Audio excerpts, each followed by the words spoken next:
সালমা, তোর প্রেমিক কই? ও তো বাস স্ট্যান্ডে থাকবো বললো। একবার ফোন করে দেখ দিনে।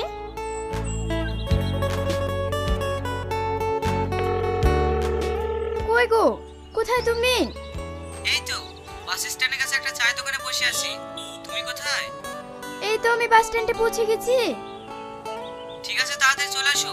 আমার মোবাইলে বেশি চার্জ নাই, কখন বলে অফ হয়ে যাবে ফোন করে পাবা না। ঠিক আছে।